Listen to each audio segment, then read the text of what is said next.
What is going on, ladies and gentlemen? We got a big weekend coming up in college football. Conference championship weekend starting tomorrow night and then carrying into Saturday throughout the day.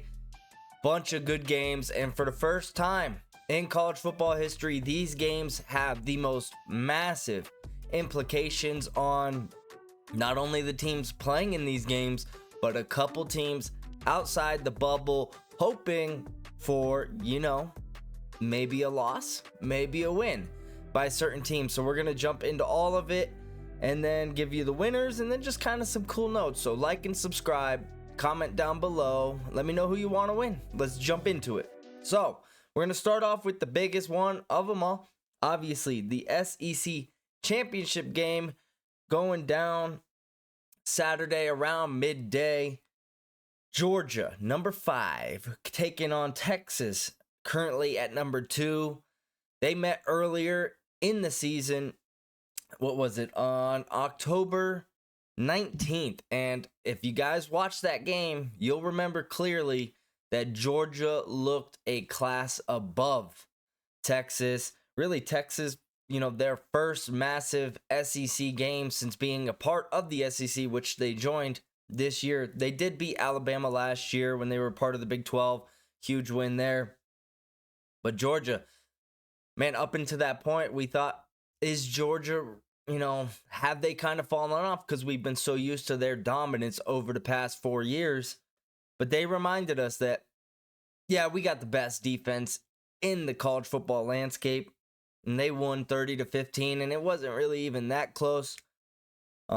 Quinn Ewers ended up getting benched in the second quarter for Arch Manning, which felt a little bad for Arch Manning, just thrown into the fire of a game quite like that. Georgia was just playing lights out. In Texas, they have a good offensive line, but Jalen Walker was a nightmare, and Georgia took that game. But Texas has kind of righted the ship, and they haven't lost a game since. Georgia fell to Ole Miss a little bit later in the year. But Georgia, man, they have one of the toughest schedules. I think it's the third-ranked strength of schedule in the entire college football landscape. And they've gone 10-2. So that's got to count for something. They're battle-tested. Texas, they haven't been playing a bunch of good teams. They had their first ranked win against Texas A&M, which, Texas A&M is good, but are we really that worried about them? I would say a team like South Carolina probably makes their nuts a little bit tighter. But regardless, you're still playing in the SEC. So even some of these lower-ranked SEC teams are still damn good. And they've taken care of business. 11-1. Should be a hell of a game. Usually rematches favor the team that lost. And maybe it was kind of a baptized by fire moment for Texas. And they right the ship and they take care of business against Georgia this time around. However, I am not so sure. But really, what it falls on, I'm going to give you some key players in this game and every game. We're also, side note, going to talk about Big 12, Big 10, ACC, and then a little bit of the Mountain West game as well. But we'll give you some key players for each game. And for Georgia and Texas, some of these key players are going to seem like obvious, and some of them are going to be, maybe you've never heard of them. But for Georgia, the first one, and really, it always comes down to this position, but I think specifically with Georgia, Carson Beck. Beginning of the year, he was turning the ball over. More than if you put me out there. He was throwing multiple picks, it felt like, every game. Terrible fumbles. Huge reason why they ended up losing that game to Alabama. They just couldn't overcome the first half of turnovers. But over the past 3 weeks, Carson Beck has thrown for almost 1,000 yards and 11 touchdowns with 0 interceptions. So he is kind of on a heater right now. And that's all they've needed out of Carson Beck for this team is just play solid quarterback play. They have an incredible defense still with Michael Williams, Jalen Walker, Malachi Starks, and then, a bevy of 5 stars and 4 stars all across that defense.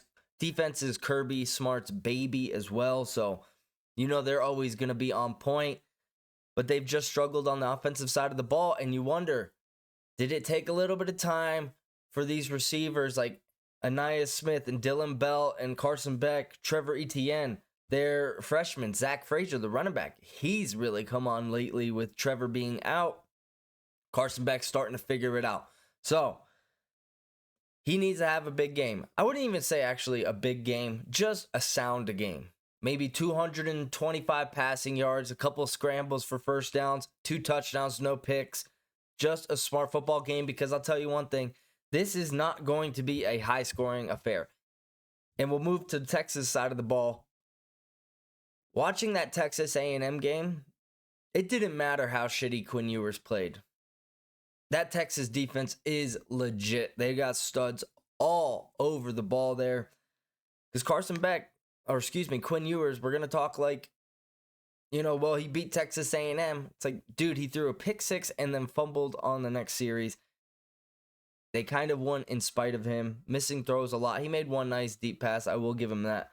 But the last time they played, they wondered, does Arch Manning give us the best shot? And it feels like we're kind of headed towards a Tua Hurts, back when Jalen Hurts was benched for Tua in the national championship game.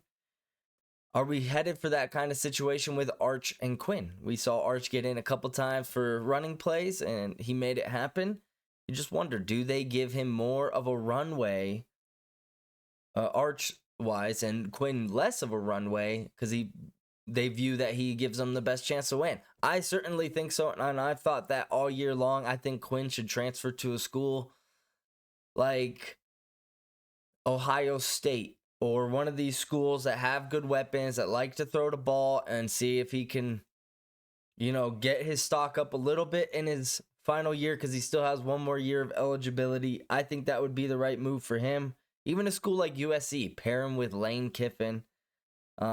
So that's what I would do if I was Quinn Ewers. But regardless, the next key player for this game, Texas running back Quintravion Wisner. They have had a revolving door of running backs this year. CJ Baxter goes down with an injury at the beginning of the year, but then Jaden Blue comes on and looks electric, and he still is electric, but has somewhat of a fumble problem. So Quintravion Wisner, the redshirt freshman, back-to-back games with 150 yards on the ground, a touchdown in there as well. He was unstoppable against Texas A&M, and they are no slouch up front with Nick Scorton and Shamar Smart. So that was a great performance on him. They're going to need to run the ball in this game. The team that controls the ground game in this game will win, because you're not going to convert long third-to-go situations. It's not going to happen, especially if you're in the red zone with the field being smaller. You're going to need to convert these field goals into touchdowns, and having many yards to go, not going to be the recipe.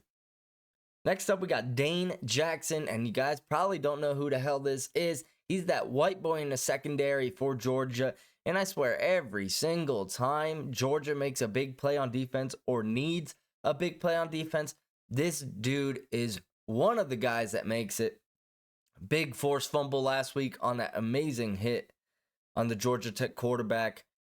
Forced that fumble. Got Georgia right back in the game. Had a huge tackle for loss late in the game. He's just a stud. Senior as well, so he's going to be playing with his hair on fire, as I'm sure he'll get some looks maybe on a practice squad or lower depth chart in the NFL, but this might be his last game football-wise, so he's going to be playing with his fucking dick swinging. And then final key player, Kelvin Banks Jr., the left tackle for Texas. Been dealing with a left ankle injury, but they said he's practiced, he's good to go.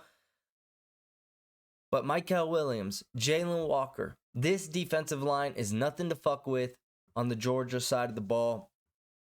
Kelvin Banks needs to have his I'm the best left tackle in the draft class kind of game. You got to keep Quinn Ewers clean. He struggles with,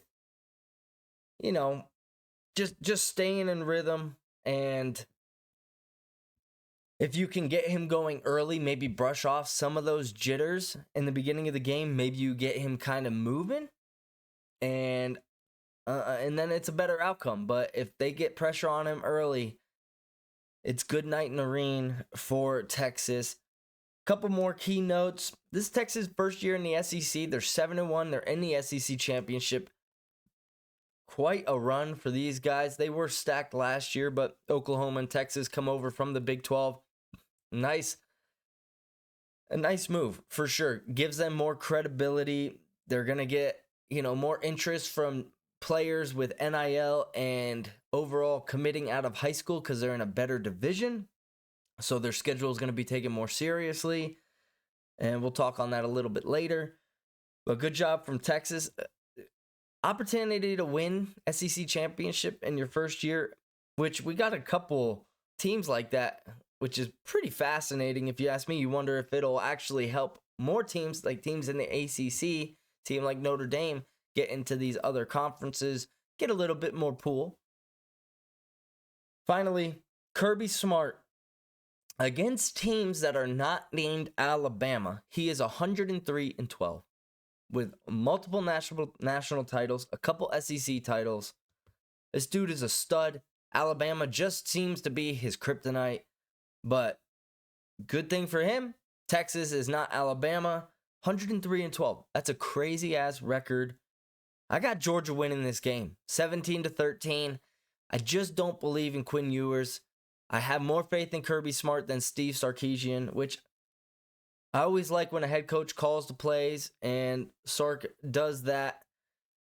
I just think this Georgia defense, they know what's at stake in these big games. They're not going to get rattled. They've been here before. Carson Beck is playing hotter and hotter. Quinn Ewers has shown that he does not deliver in big games.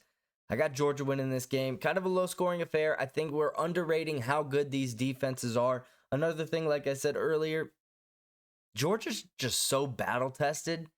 They've played Texas before. They've played Ole Miss, Alabama, Tennessee. I mean, they've played some insanely difficult teams.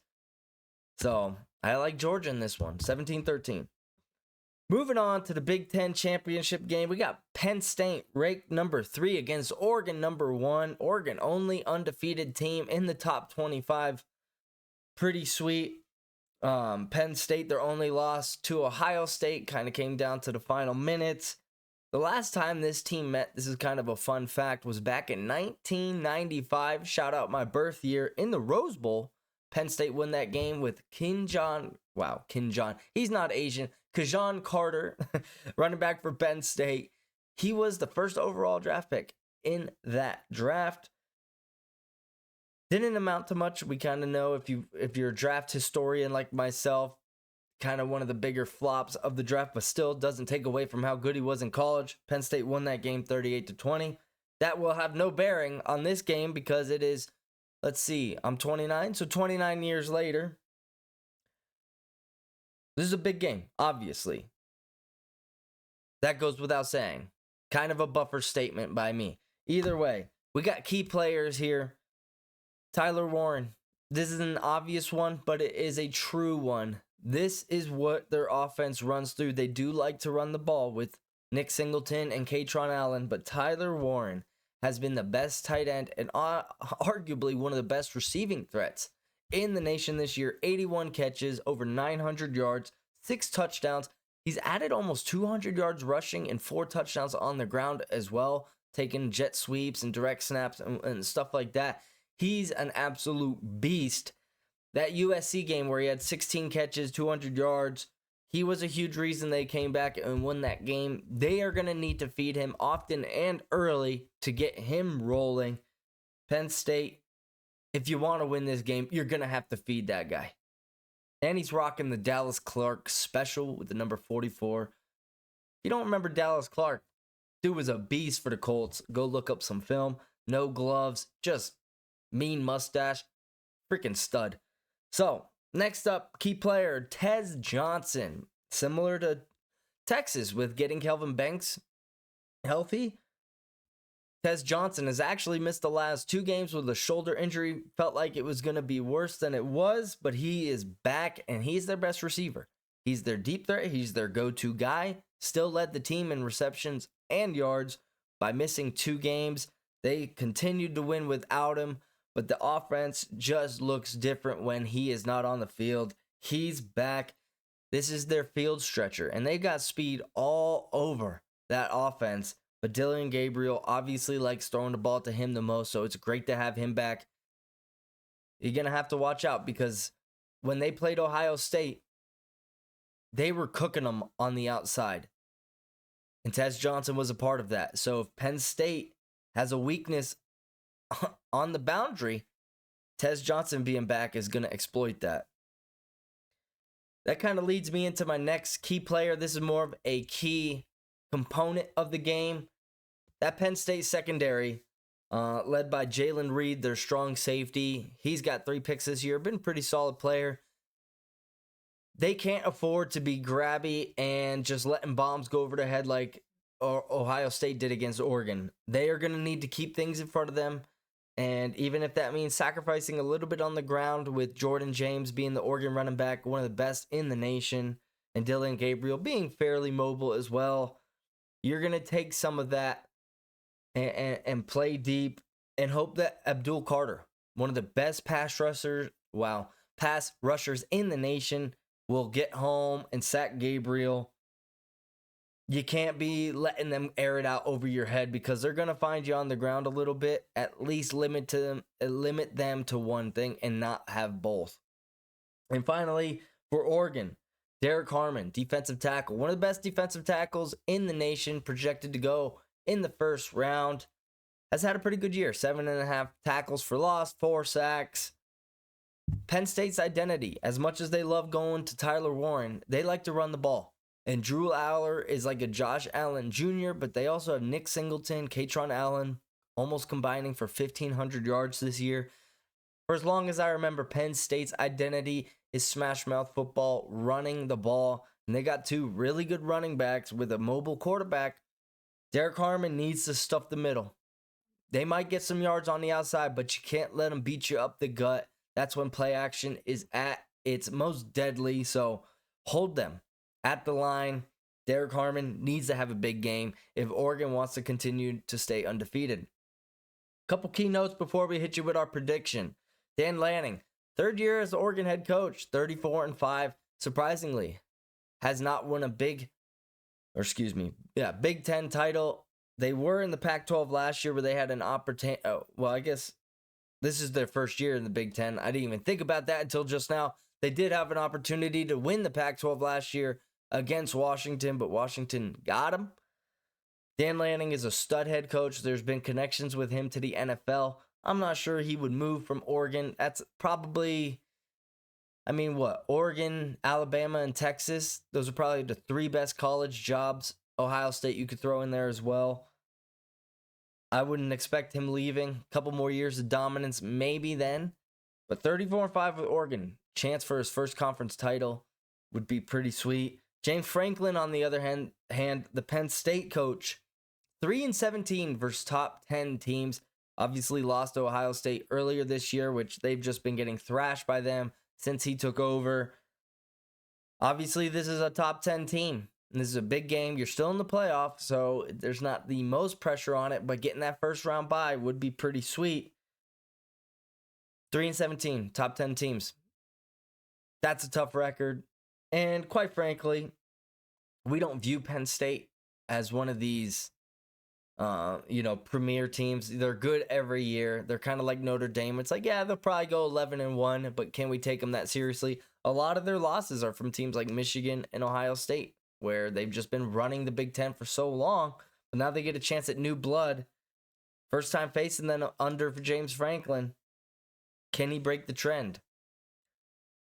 Final key stat player note, pick one. Dylan Gabriel has set the record for most career college starts. This will be a 60-second one.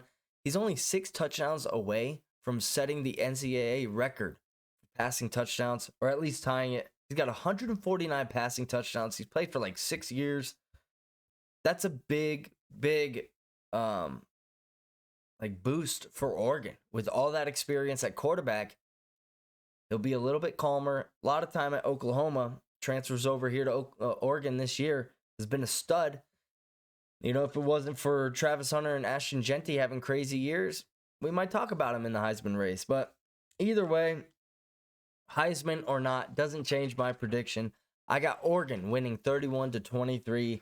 I just think they're a better team than Penn State, and they've shown that they'll win these big games. Next up, we got the ACC championship game. Clemson, ranked number 17 against SMU at number 8. To me, this is the first of our 3 win and in games. Obviously, if Clemson loses, they're out.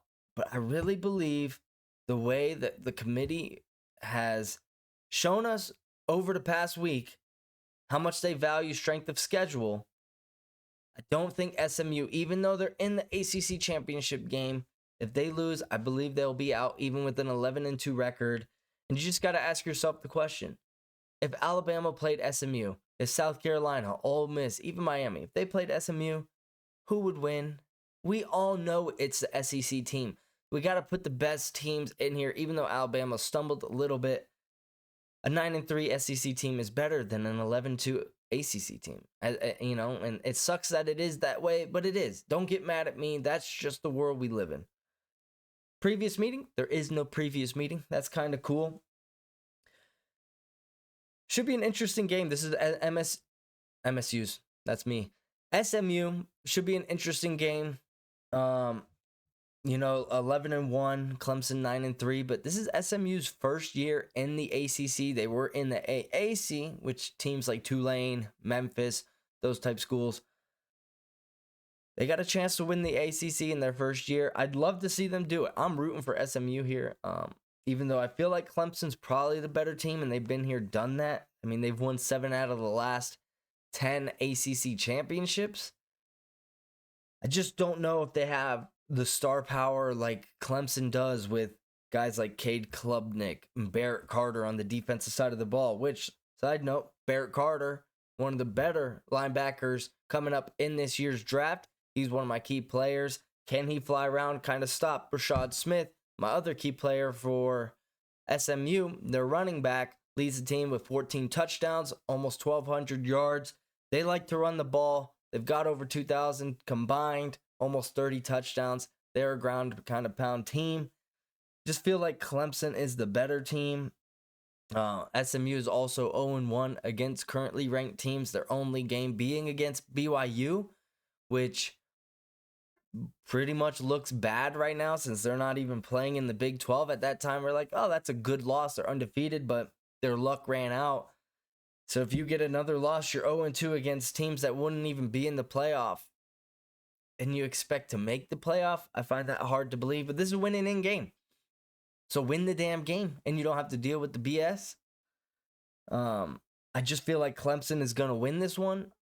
They've played teams like Georgia, South Carolina, which they went down to the wire against, and they've seen some really skilled opponents. And like I said, they've been here, done that, and they got the quarterback and coach favorite here. So I got Clemson winning this game 34-27. This should be an exciting game, though. There's no reason to think SMU couldn't pull it off. Like, they're in this game for a reason. 11-1 is still a damn good record, and it's not like they played nobody. ACC is down this year, but these teams have both played the same schedule, and if you take out those 2 SEC teams that Clemson lost to, they pretty much got the same record. So this is a pretty even game. I just have Clemson having the slight edge due to quarterback and coach. Big 12 championship, the second winning in game, Arizona State versus Iowa State. Iowa ranked number 16, Arizona 15, and Arizona State is on a heater. What an incredible story this team has been this year. They go 3-9 last year. Kenny Dillingham, their coach, first year at Arizona State. They come over from the Pac-12 to the Big 12, have a chance to win it again. That's the third team out of these Big Five, the Big Four conferences. This is the third team that could win it in their first year. Pretty exciting. Oh, wait, no. Screw me. All 4 teams that are playing in the Big Four conference championships have a chance to win it in their first year in those conferences. That slipped my mind. Haven't had enough carbohydrates to fuel the brain so far this morning. Haven't had any coffee either, so bear with me a little bit, guys. Regardless, It would be an incredible story. They've got one of the best players in college football with Cam Scatterbo. He's on a tear. 6 touchdowns in his past 2 games combined. Over 1,300 yards on the ground with another 17 touchdowns. I mean, he's been a stud this year. And Arizona State, I used to live in Mesa, Arizona, which is near Tempe, which is where Arizona State plays. Party school, pretty cool environment. You just feel like it's leaning them right now. And Iowa State has kind of flown under the radar. They did start off with that undefeated record for a while, and they looks good. And they're going to have to stop Cam Scatterbo, that's for sure. But Arizona State, they got the 2 big J's at Iowa State that AZ State is going to have to stop. Jay Higgins and Jalen Noel, these 2 receivers are studs. One kind of more of a Jamar Chase style player. The other kind of like T. Higgins, ironically. Jay Higgins, 6'4", 215. I mean, what a beast. These guys have combined for 147 catches, over 2,000 yards, and 15 touchdowns. These guys are a dynamic duo. I mean, really, sometimes the best players on your team are the key players. And if Cam Scatterbo can go off, the Sun Devils win. If these 2 receivers have a fucking day, Iowa State's probably going to win. So, sometimes the obvious choice is the right choice. A couple other key notes. Iowa State quietly ranked 24th in the country with 21 points allowed per game.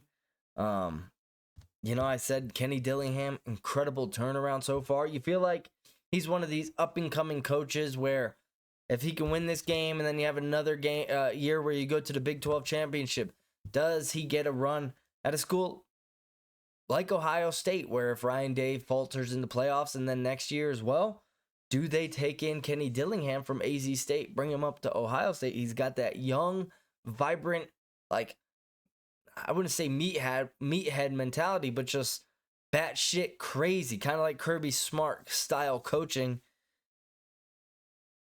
He's on the up and rise, so look out for that. I think AZ State wins this game. They've just got the momentum. They've kind of got the story. They've got the feel. And they got the player edge. So, I got Arizona State 35, Iowa State 30. Even though Iowa State got a good defense, I just think Arizona State, they've been scoring a lot of points lately.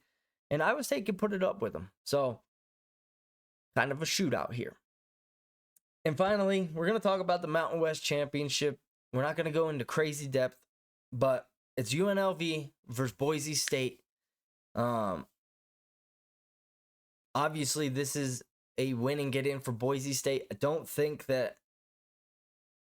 Well, if UNLV does win this game, let's talk this through. They're ranked number 22 right now. Tulane is playing in the AAC championship, and I think they're ranked 20, I believe. So if they win that game, it just depends on who's ranked higher. They could sneak in. But Boise, this is a winning in for them. And they got Ashton freaking Genty, 23 yards rushing, 27 touchdowns. If there was ever a year to split the Heisman, this would be it with Travis Hunter. He's been a beast. And Boise State won against UNLV earlier this year, but something that kind of stands out is that when they played on October 25th, UNLV held Ashton Genty to only 3.9 yards per carry. So his total was like 125 yards, but it was because he toted the rock 33 times, 3.9 yards per carry. That's the recipe. They've got to stop Ashton Genty, which nobody has done this year. They've probably done the best job, so that gives them a little bit of hope. And plus, another kind of fun thing about UNLV, we remember the Matthew Sluka drama earlier in the year. They're 3-0. They're going up against Fresno State. It's a big game. They're kind of been the little brother to that team for a long time. Well, Matthew Sluka decides, I'm not going to play. They didn't pay me my money. I ain't going to play. UNLV said, go kick rocks with no shoes on, dude. Well, since he entered the transfer portal, UNLV is 7-2. Kind of a fun story. I mean, would you have said UNLV is going to go 10-2 and their quarterback, who was the best player on the team, is going to sit out after week 3? No, you wouldn't have.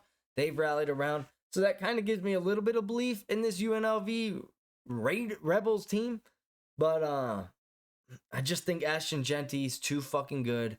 Boise State, they're ranked number 11 for a reason. They've been whooping teams. And they went toe-to-toe with Oregon in the beginning of the year. They only lost by a couple points. UNLV has not come close to playing that type of competition.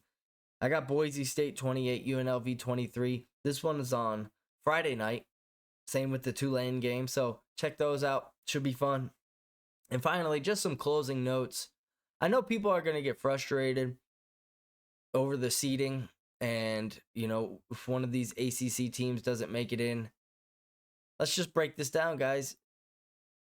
Everybody knows the SEC is the toughest division. And whether you like it or not, that's not the point. It's just what it is.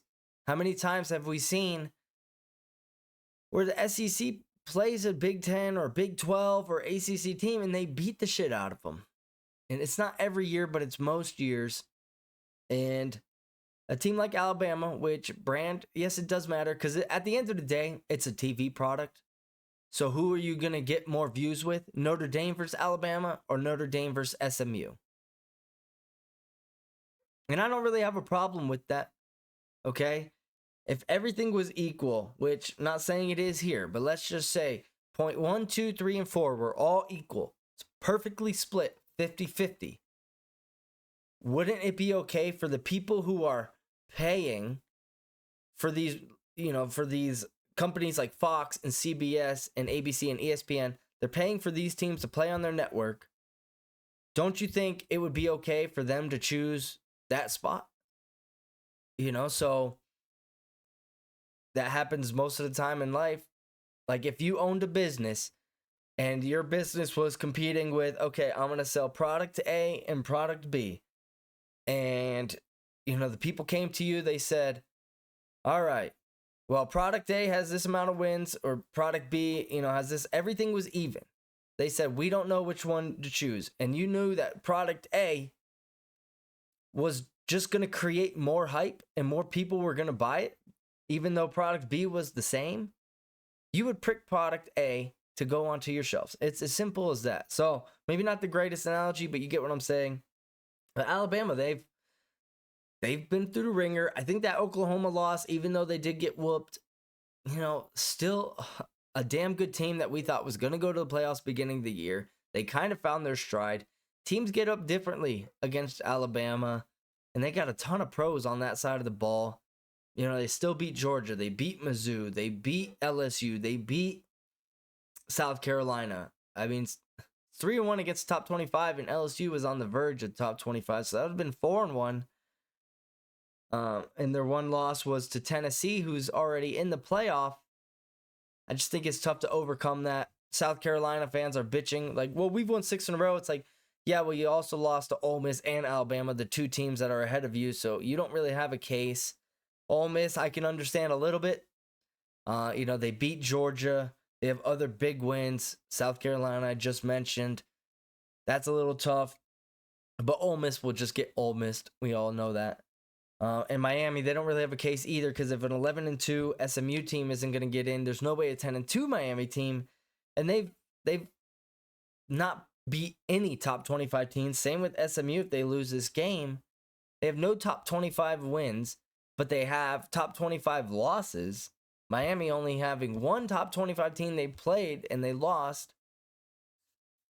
It's just, what do you want us to say? You're playing the best of the best in college football coming up, and you couldn't even beat the not best of the best, and you want to play? Like, at least Alabama, we've seen. Yeah, they can lay a couple stinkers. They can also beat the best of the best. So, I hope you guys are prepared. Alabama's going to be in the playoff, and it's better for the sport.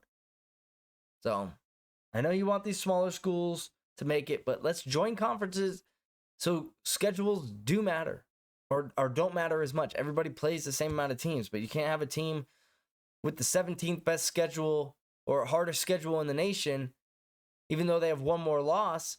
It's like, okay, but if you gave them the 65th schedule, they wouldn't have one extra loss. That's the argument. So, guys, I hope you enjoyed the breakdown. enjoy college football. It's going to be a crazy fucking weekend. It's been a crazy fucking year. We're going to have some crazy fucking games, baby. So stay safe out there. Enjoy Friday and Saturday. And hey, tonight, Lions Packers should be a hell of a game. Enjoy that as well. Peace out, guys.